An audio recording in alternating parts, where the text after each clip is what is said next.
In the quiet, picturesque town of Willowbrook, Lucy was known as the Cake Queen. She wasn't just any baker. Her cakes were the stuff of legends. People came from all over town to order one of her cakes for weddings, birthdays, anniversaries, or just to treat themselves on a Tuesday. Her cakes were always perfectly moist, perfectly sweet, and perfectly decorated. If there was one thing Lucy knew, it was cake. One morning, as Lucy was putting the finishing touches on a 3-layer lemon zest cake for Mrs. Thompson down the street, her best friend Claire burst through the kitchen door, nearly knocking over a tower of cupcakes. "Lucy, I need your help," Claire exclaimed, practically vibrating with excitement. "Mark's birthday is coming up next week, and I'm throwing him a surprise party. You've got to make the cake. You have to. You're the only one who can do it right, please."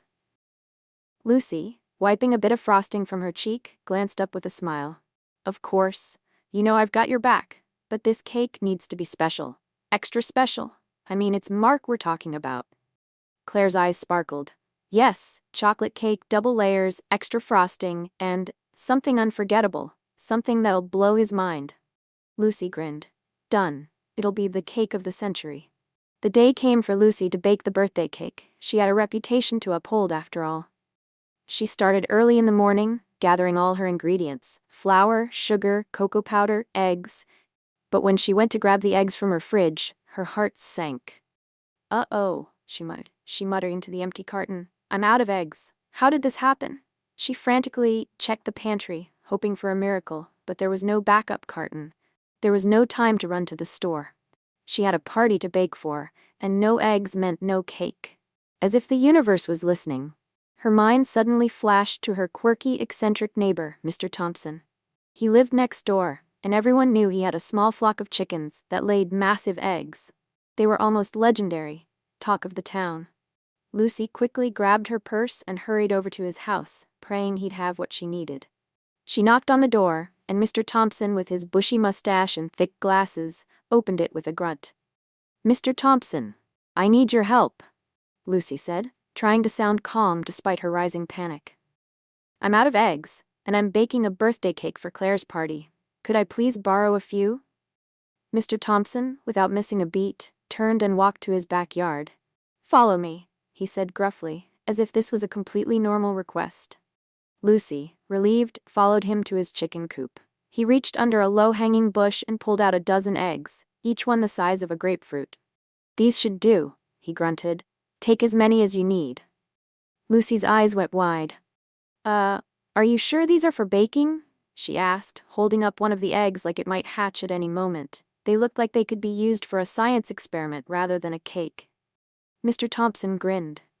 "Those chickens are special. They lay eggs big enough to feed a family of 4. Don't question it. Just use them." Lucy, too polite to argue, accepted the eggs and rushed home. She set them on the counter and stared at them for a moment. "All right, here we go," she said to herself, cracking the eggs into the bowl. She quickly mixed the batter, throwing in the cocoa powder, sugar, and flour. It seemed like everything was going smoothly again. But then she realized something. She hadn't set the oven timer. "Well, I've got a minute," Lucy thought, distracted by a new Instagram post.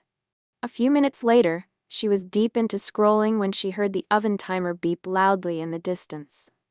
She jolted upright. "Oh no," she shouted. She rushed to the oven, opened the door, and was greeted by the smell of burnt sugar.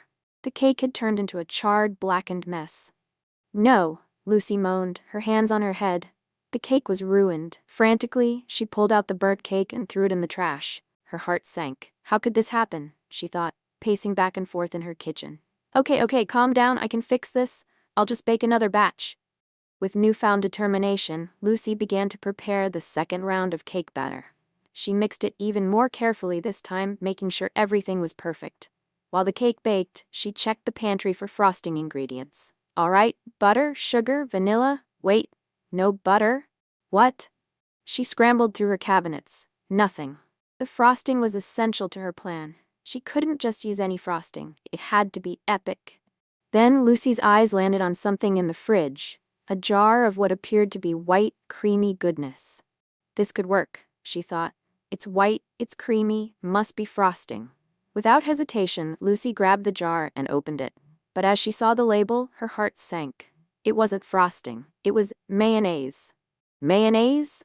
She gasped. The jar had almost the exact same label as frosting, but it was definitely mayonnaise. This can't be happening. Why do I even have mayonnaise in my fridge? Lucy stared at the jar in utter disbelief.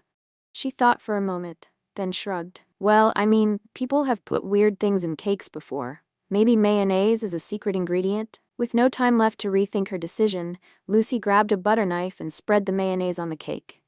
It's fine. It's fine. This is gonna work, she muttered, trying to convince herself. She finished decorating the cake and took it over to Claire's party, feeling a mixture of excitement and dread.